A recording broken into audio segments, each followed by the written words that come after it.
অবশ্যই আমি জানাতে চাই, আমাকে 2008 সালের জানুয়ারি মাসের 15 তারিখ সেনাবাহিনী গ্রেপ্তার করেছিল আমার বাসা থেকে।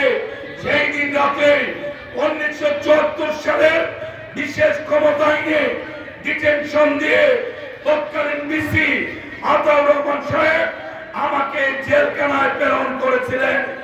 আমি 15 জানুয়ারি গ্রেপ্তার হয়ে বিভিন্ন কারাগারে বিভিন্ন মামলায় 19.5 মাস আমি জেল কেটেছি।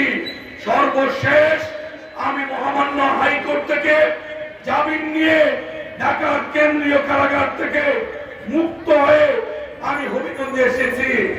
আমাকে মানুষ জিজ্ঞাসা করত কেন্দ্রীয় কারাগারে তৎকালীন অনেক সচিব সেখানে বন্দী ছিলেন, আমাদের প্রিয় নেতা জনাব তারেক রহমান সাহেব ঢাকার বন্দিশালায় ওই 111 গ্রেপ্তার হয়ে ঢাকার এই নাজিমউদ্দিন রোডের বন্দিশালায় বন্দী ছিলেন। রাকে আল্লাহ মারেকে ওই 111 সুবিধাভোগীরা আজকে বললে গা চুলকায়। আমি যদি নাম নাও বলি, মানুষ কিন্তু জানে যাদের কিছু ছিল না তারা কিভাবে 111 বদলে সেই সময় পাজেরো গাড়ি আমাদের সামনে দৌড়াতো। আমরা কিন্তু ভুলে যাইনি। মানুষ দেখেছে স্টেশন ওয়াগন সাদা গাড়ি কিভাবে দৌড়াতো, মানুষ ভুলে যায়নি।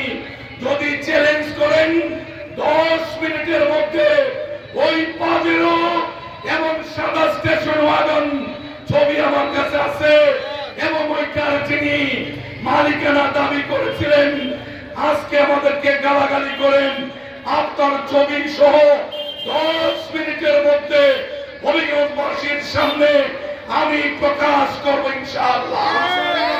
অতএব ব্যক্তিগত কাদা চুরাচুরি করে লাভ নেই। আমাকে 111 সুবিধা নিয়ে যারা সেই দিন মামলা দিয়েছিলেন এবং তাদেরকে নিয়ে মামলা সাজিয়েছিলেন, তারা বলেছে প্রয়োজনে মাইকে দাঁড়িয়ে জনসম্মুখে প্রকাশ করবে 111 কে এবং কারা আমাকে গ্রেফতার করিয়েছিলেন, কারা আমাকে সেই দিন আমার বাবার শত শত কোটি টাকা মূল্যের এই ব্রিজে কারা সেই দিন রেল লাইনের স্লিপার মূল্য দেখেছিলেন মাত্র 600 টাকা। 9টি টেলিফোনের গুটি দাম ধরা হয়েছিল 55,000 টাকা। রোডস এন্ড হাইওয়ে সড়ক পারাপারের জন্য 2টি প্লেট দাম মূল্য ধরা হয়েছিল 45,000 টাকা। 1,06,000 টাকা 3টা চুরির মামলা দিয়ে আমার চরিত্রে কালিমা লেপনের চেষ্টা করেছিলেন, কিন্তু মহান আল্লাহ রাব্বুল আলামিন তা পছন্দ করেননি।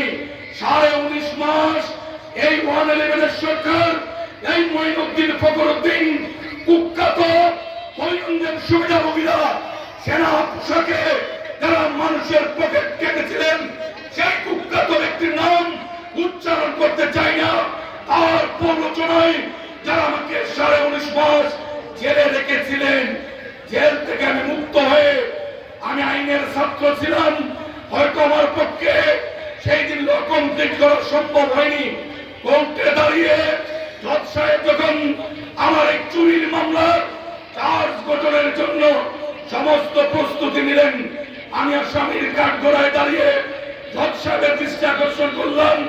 আমি নিজে জজ সাহেবের সঙ্গে উচ্চ স্বরে বললাম, আমি প্রথম শ্রেণীর নির্বাচিত মেয়র, আমি দায়িত্ব পালন করছি হবিগঞ্জ পৌরসভার মেয়র হিসাবে। আজকে চুরির মামলার আসামি হিসেবে এসেছি। আমি আইনের ছাত্র ছিলাম, তো সাহেব দয়া করে আমাকে বলতে দিন। ইনি বললেন যা বলবেন অ্যাডভোকেটের মাধ্যমে বলবেন। আমার পিরাপিরিতে উনি এক পর্যায়ে বললেন, উকিল সাহেব বলল উনি প্রথম শ্রেণীর একজন mayor, warrant of precedence, deputy secretary পদমর্যাদা। ইনি যখন কথা বলতে চায় উনাকে আইনের এই ধারায় উনাকে কথা বলার সুযোগ দেওয়া হোক। জজ সাহেব বিবেচনা করলেন। আমি ওনার সামনে বললাম যে 3টি চুরির মামলা আপনারা আইও একজন সাব ইন্সপেক্টর দাঁড়িয়ে আছেন, উনাকে জিজ্ঞাসা করুন মাল চুরি হয়েছে কবে। জজ সাহেব নথি থেকে বললেন এই মাল 2008 সালের মার্চ মাসের 7 তারিখ এই মাল চুরি হয়েছে। আমি জিজ্ঞাসা করেছি এই মাল রিকভারি হয়েছে কবে। ইনি নথি থেকে বললেন এই মাল 11 তারিখে মার্চ মাসে রিকভারি হয়েছে। আমি জজ সাহেবকে বললাম আমি জানুয়ারি মাসের 15 তারিখে গ্রেফতার হয়ে টানা 19.5 মাস বাংলাদেশের বিভিন্ন কারাগারে আটক ছিলাম, তাহলে আমি চুরি করলাম কিভাবে? জজ সাহেব আমার বললেন আপনি বলুন সেই সময় চুরির সময় আপনি কোথায় ছিলেন? আমি বলেছি আমি হবিগঞ্জ কারাগারে বন্দী ছিলাম।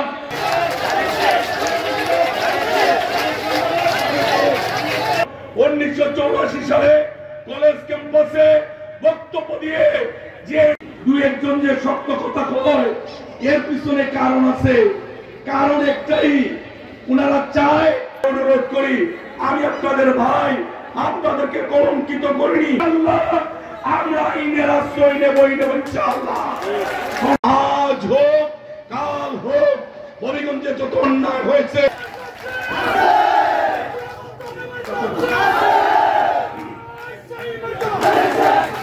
গ্রামবাসী ঐক্যবদ্ধভাবে তার মায়ের জন্য ভোট চেয়েছি।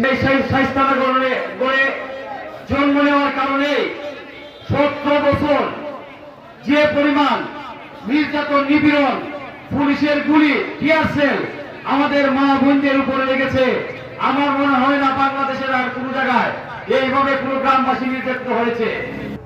যখন সে মেয়র ছিল তখনও সে মেয়র হিসাবে আহ্বান জানাচ্ছে ছেলে, কারণ এই শাস্তানগরে আমাদের সকল কর্মকাণ্ড কেন্দ্রবিন্দু ছিল। এবং ঈদুল আজহায় পৌরসভার পক্ষ থেকে ইমাম সাহেবদেরকে